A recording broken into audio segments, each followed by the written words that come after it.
नमस्कार साथियों, आप देख रहे हैं आर्यन्स लर्निंग सेंटर। और आज हम जिस कहानी को लेकर आए हैं वो बहुत ही इंटरेस्टिंग रहने वाली है। तो इस वीडियो को ज़रा भी स्किप ना करें और इस वीडियो को पूरा देखें। साथियों, आज हम भिंड जिले की एक ऐसी अनसुनी कहानी की बात करने वाले हैं जिसे न कभी कहा गया ना ही सुना गया, परंतु इतिहास के पन्नों में वह हमेशा हमेशा के लिए दर्ज हो गया। तो साथियों, इस वीडियो को शुरू करने से पहले मैं आपको बताना चाहूँगा कि अगर आपने हमारे चैनल को अभी तक सब्सक्राइब नहीं किया है तो हमारे चैनल को सब्सक्राइब ज़रूर कीजिए, क्योंकि हमारे चैनल पर बहुत ही एजुकेशनल और इन्फॉर्मेटिव वीडियोस समय समय पर आती रहती हैं। तो चलिए भिंड जिले की इस अनसुनी कहानी की शुरुआत करते हैं। भिंड जिले की अनसुनी कहानी। मध्य प्रदेश का उत्तर पूर्वी कोना, जहाँ चंबल की लहरें बल खाती हैं, बीहड़ डर और वीरता की कहानियाँ कहते हैं और हवा में अब भी पुरखों की गूंज सुनाई देती है। यही है भिंड जिला, एक ऐसी भूमि जिसे लोग भक्ति की नगरी भी कहते हैं और शेरों की धरती भी। कहा जाता है कि हजारों साल पहले यहाँ घने जंगलों में एक संत साधना करते थे। उनका नाम था भिंडेश्वर ऋषि, जो भगवान शिव के अनन्य भक्त थे। उनकी तपस्या से प्रसन्न होकर भगवान शंकर ने यहाँ एक स्वयंभू शिवलिंग प्रकट किया। उस दिन के बाद से ही समय के साथ इस स्थान का नाम ही भिंड हो गया। चंबल के बीहड़ों से घिरे भिंड की भूमि हमेशा से वीरों की धरती रही है। यहाँ के लोग अपने साहस और निडर स्वभाव के लिए जाने जाते हैं। बीहड़ जितने डरावने दिखते हैं, उतनी ही हिम्मत यहाँ के लोगों में बसी है। सन 16वीं 17वीं शताब्दी का समय था। भारत की धरती पर मुगल सल्तनत लगातार अपना विस्तार कर रही थी। ग्वालियर का किला और चंबल के किनारे बसे इलाके राजनीतिक दृष्टि से बहुत महत्वपूर्ण थे।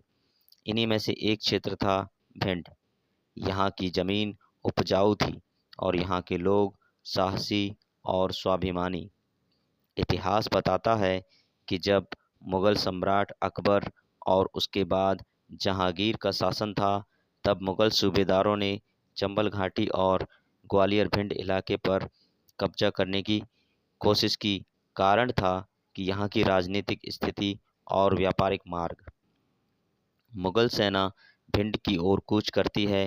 हाथियों पर सवार सरदार, घोड़ों पर दौड़ते सिपाही और विशाल तोपखाना साथ लाते थे। उनका इरादा था कि यहाँ के किलों को जीतकर दिल्ली तक जाने वाला मार्ग सुरक्षित कर लिया जाए।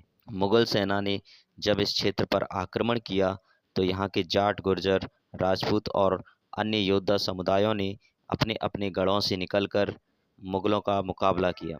छोटे छोटे किलों से तीरंदाज और तलवारबाज निकलते, चंबल के बीहड़ों में घात लगाकर सवारियों पर हमला करते।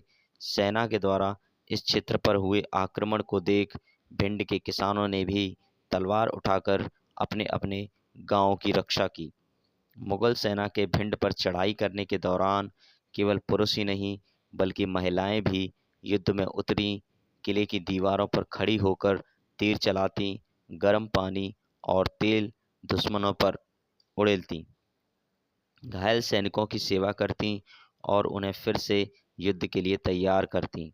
कहा जाता है कि कई महिलाओं ने तो पुरुषों का वेश धारण करके हाथ में तलवार उठाई और युद्ध भूमि में शौर्य दिखाया। 1857 की क्रांति जब भड़की, तब भिंड जिले की महिलाएं भी खुलकर सामने आईं। गांव-गांव की महिलाएं अंग्रेज सिपाहियों के खिलाफ गुप्त संदेश ले जाती थीं। कई महिलाएं अपने जेवर बेचकर क्रांतिकारियों के लिए बंदूकें और बारूद खरीदती थीं। यहाँ तक कि भिंड की ग्रामीण महिलाएं भी अंग्रेज सैनिकों को रास्ता भटकाने के लिए चंबल के बीहड़ में गलत दिशा दिखाती, ताकि क्रांतिकारी बच निकलें। मराठा काल में यहाँ के योद्धाओं ने दुश्मनों को पीछे हटने पर मजबूर कर दिया। चंबल नदी और उसके बीहड़ में 1857 की क्रांति में भिंड के क्रांतिकारी आगे बढ़े और उन्होंने अंग्रेजों को सीधा ललकारा। चंबल नदी और उसके बीहड़ इस जिले की पहचान हैं। एक ओर ये रहस्यमयी और डरावने लगते हैं, दूसरी ओर यहाँ से कई लोक कथाएं जन्म लेती हैं। कहा जाता है कि चंबल के बीहड़ों में एक समय डाकुओं का राज था, लेकिन यह डाकू भी जुल्म के खिलाफ खड़े होते थे। लोग मानते थे कि चंबल की मिट्टी ही आदमी को निडर और साहसी बना देती है। 20वीं सदी में जब महात्मा गांधी जी का आंदोलन ग्वालियर और भिंड तक पहुंचा, तब यहाँ की महिलाएं भी जेल गईं। उन्होंने नमक कानून तोड़ने में भाग लिया, विदेशी कपड़ों की होली जलाई, सभा में भारत छोड़ो के नारे लगाए गए।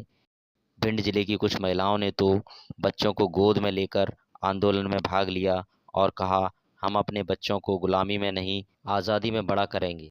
भिंड की वीरांगनाओं ने यह सिद्ध किया कि स्वतंत्रता केवल पुरुषों की लड़ाई नहीं थी, यह पूरी जनता की लड़ाई थी, जिसमें महिलाओं ने भी तलवार उठाई और अपनी हिम्मत के साथ शामिल रहीं। कहा जाता है कि भिंड के युद्ध में कई दिनों तक रक्तपात हुआ। एक बड़ा युद्ध चंबल नदी के किनारे हुआ। वहाँ के योद्धाओं ने शपथ ली, जब तक सांस चलेगी तलवार चलेगी। तोपों और बंदूक के सामने तलवार और भाले भले ही कमज़ोर लगें, पर भिंड के सिपाहियों की वीरता ने मुगलों की नींद उड़ा दी थी। आखिरकार मुगल सेना भारी संख्या और संसाधनों के कारण भिंड पर काबिज हो गई।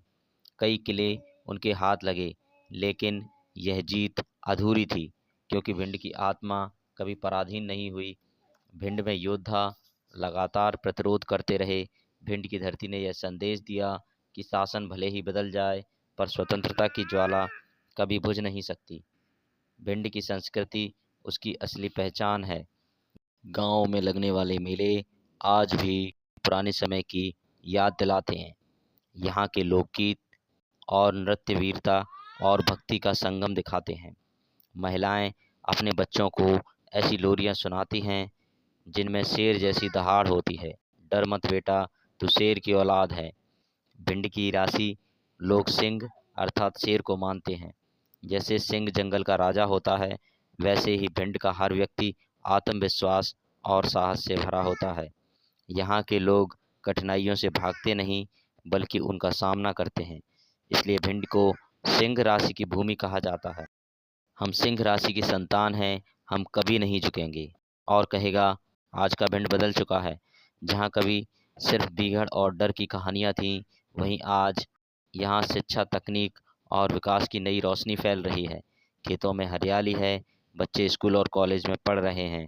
भिंड अब आधुनिक उद्योगों और किसानों की मेहनत से प्रगति कर रहा है।